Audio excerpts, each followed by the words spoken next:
Imagine staring at a freshly dug grave in a pristine backyard, looking a woman in the eye and asking, is your sister in that hole? Today we are looking at a murder where the victim actually predicted her own death. For months before her death, Karen repeatedly stated, if something happens to me, tell them it was my sister. She is going to kill me. Karen told her friends for months, if something happens to me, tell them it was my sister. She is going to kill me. They heard it over and over. And then in late May of 2021, she vanished. What they didn't know yet was that her sister had already started digging. Carrollwood, Florida. A quiet neighborhood where nothing much happens. This is where we meet Karen Pais. She's a retired Verizon engineer, a woman who loves her garden, her car, her lemon tree seedling. Her 2-bedroom home was her sanctuary. John Terry. Karen Pais led a simple life in a quiet neighborhood in the Carrollwood community. She was a retired engineer from Verizon. She had a select group of good friends, and she enjoyed gardening. She enjoyed working in her yard. She enjoyed washing her car. Neighbors will say she was often seen outside, actually very regularly. She lived there with her only sister, Deborah Patton. The quiet life that Karen Pais had created for herself ended in late May of 2021. And it ended at the hands of that woman right there. By all accounts, the relationship was strained. They'd shared that house for about a decade, but they barely spoke. Karen's friends later said Deborah would walk through the porch, take the dog out, and not say a word. Then she stopped coming out of her bedroom entirely. The tension was so thick you could feel it through the screen door. But Karen believed in family. When friends told her to kick Deborah out, she refused. She's my sister, Karen would say. And then came the warnings, not once, not twice, but repeatedly. If something happens to me, tell them it was my sister. She's going to kill me. On May 21st, 2021, Karen's friend Debbie Wasson saw her alive for the last time. Karen had promised to call another friend, Pam, to let her know how Debbie was doing after an illness. That call never came. Then came a text that made Pam's stomach drop. She'd asked about a hair appointment. The reply, I'll pass.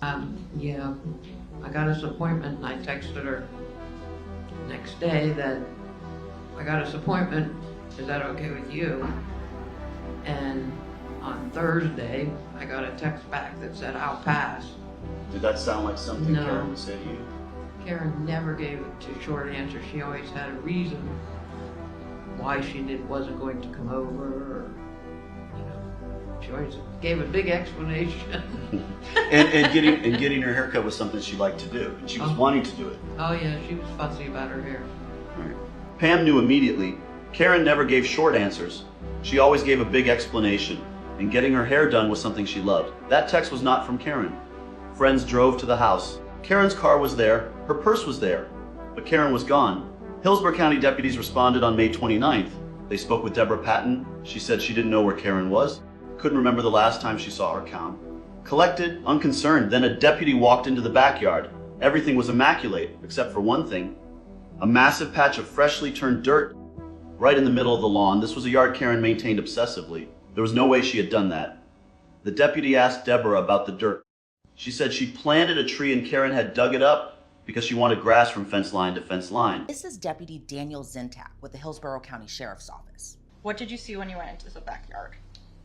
The backyard was immaculate except for a dirt in the middle of the yard.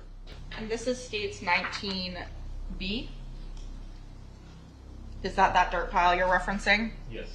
Was there any other conversations had with Miss Patton? Yes, I actually asked her about the dirt pile itself. Did she give you any account as to why the dirt pile was there? Yes, she said that she herself planted a tree there, and then her sister didn't want it there because she wanted grass from fence line to fence line, and dug it up. According to the medical examiner, Karen sustained a gunshot wound to the right side of her chest, but there was no evidence suggesting the gun was fired at a close range. The deputy didn't buy it. The next day, deputies returned. They noticed the dirt again. And this time, they noticed something else. Surveillance video from a house across the street. That footage became the spine of the case. It showed Karen outside her home on the morning of May 24th wearing a purple shirt and light-colored shorts, tending her lawn. She waved at a neighbor's car. At about noon, she walked into her garage and shut the door. She was never seen on video again. And then on May 24th, we know that is the last time through that surveillance footage that Karen Pais is ever seen alive. She goes back into her home and she never comes out again.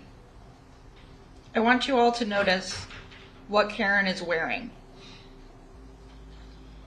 You can see her standing in her garage with her purple shirt on. She goes and takes care of her lawn. She's wearing that purple shirt and her light colored shorts. But the camera kept recording, and who did it capture in the days after? Only one person, Deborah Patton. She was seen taking large black trash bags to the curb. She was seen walking her dog. She was seen leaving in Karen's car twice. On May 30th, investigators got a search warrant. They went straight to that patch of dirt and started digging, slowly. About 2 feet down, they felt something. Worse, they smelled it. The unmistakable odor of decomposition. They pulled up a bundle wrapped in black trash bags and cloth, bound with bungee cords and duct tape. Inside was a body around the neck, a gold necklace that read Karen. When they open up just a portion of it, they see right away a necklace that says the name Karen. They knew they had most likely found Karen Pais. The medical examiner confirmed it Karen Pais because of death, a single gunshot wound to the chest, not a close contact shot, devastating. The bullet tore through her lung, her heart, her spine. Death would have come in seconds to minutes. This wound enters the muscles in the right side of the chest. It then goes between the ribs and enters the, it perforates the lung, and then it enters the heart sac where the heart is, and it perforates the heart and the pulmonary artery, and then it keeps going further backward towards the spine and perforates the spine, and that would be at like T8, T9 thoracic spine, and then it perforates the spinal cord at that level, the spine itself, and then exits through the back. All right. So, this was a devastating injury then? Yes. It seems like it hit a lot of the organs. It hit the major organ. It hit major organs. It collapsed the right lung and perforated the heart. So the heart was injured and not able to pump properly anymore. Was this an immediately fatal wound? It's usually seconds to minutes with a wound like this. Deborah Patton was arrested initially for abusing a dead body.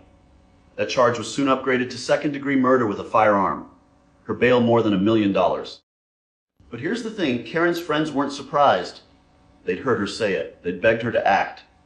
And when friend Debbie Wasson saw that dirt patch in the backyard, she turned to Deborah and asked, point blank, is Karen in that hole?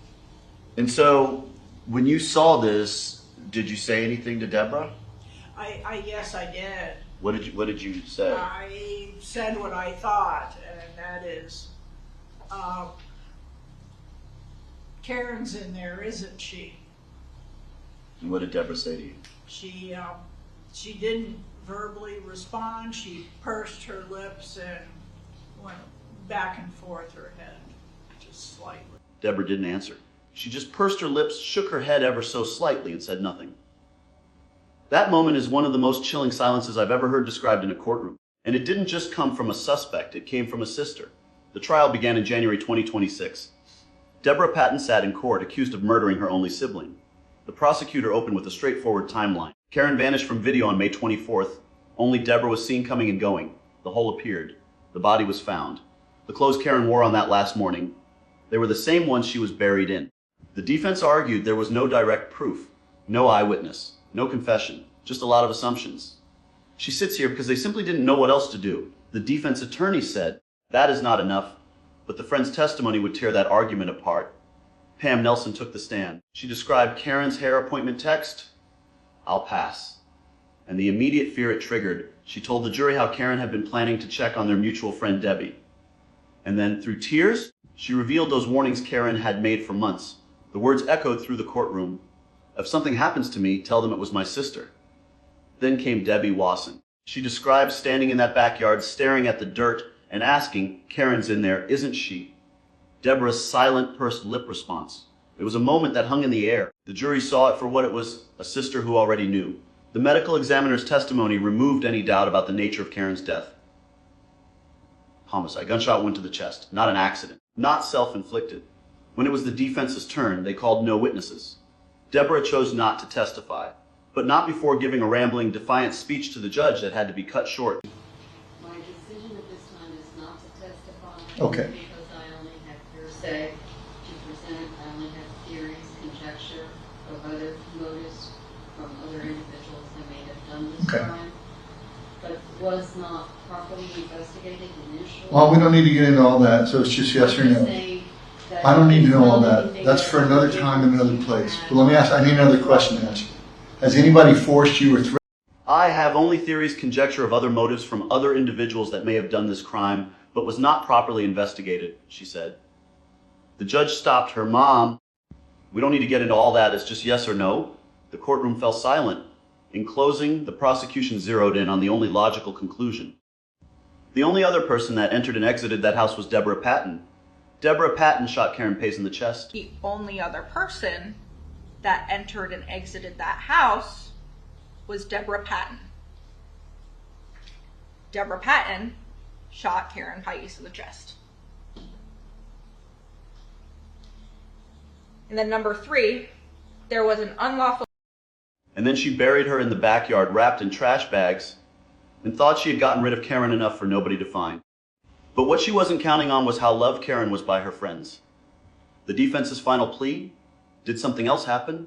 Simply not getting along is a far cry from proof beyond a reasonable doubt. Simply not liking someone, simply not getting along, is a far cry from proof beyond a reasonable doubt that somebody committed second-degree murder. But the jury had already seen the pattern, and they'd heard Karen's own voice through her friends. The verdict came back guilty of second-degree murder. At sentencing, Karen's friend Jan stood up, voice trembling. For months before her death, Karen repeatedly stated, "If something happens to me, tell them it was my sister. She is going to kill me." I found it difficult to believe. We made suggestions: move her out, even if you have to pay for it, get out, make sure her gun is unloaded. None of that happened. Months before her death, Karen repeatedly stated, "If something happens to me, tell them it was my sister. She is going to kill me." Over and over we heard such statements. I found it difficult to believe that such a thing could happen. We made suggestions. We said, move her out, find her another place, even if you have to pay for it. Move yourself out, get out. Make sure her gun is not loaded. None of that happened. What else could we have done as friends to save our friend's life? She asked the judge for life in prison. I want her to die in prison. Then Deborah Patton spoke. I stand here blameless. I intend to appeal the verdict. I forgive everything that I just heard in here that was a lie. She invoked Heavenly Father. She said she would continue to fight. Your Honor, thank you. I do stand here blameless for this. I do intend to appeal the verdict. I do also forgive everything that I just heard in here that was a lie. Heavenly Father, I know that you are in sovereign control over this situation. And even though I understand that the verdict is in and that you are going to pronounce sentence, I am going to continue to fight this. That's all. And then the judge spoke words that will stay with me. The cold, calculated way you perpetrated this crime. You say you stand there blameless. Nobody else agrees with you. The evil that walks among us is envisioned by what you did. When I watched the video and saw you just calmly take the shovel and walk back into the house to bury your sister's body, it's unfathomable. Well, I remember this evidence. I remember this case when it first came in. The cold, calculated way that you perpetrated this crime. You say you stand there blameless? I do. Nobody else agrees with you. And I certainly don't. The jury certainly don't. And you'll be judged someday. If you're a God-fearing person, then you should fear God at this time. Because your crime is irreprehensible. The evil that walks among us is envisioned by what you did. When I watched the video and saw you just calmly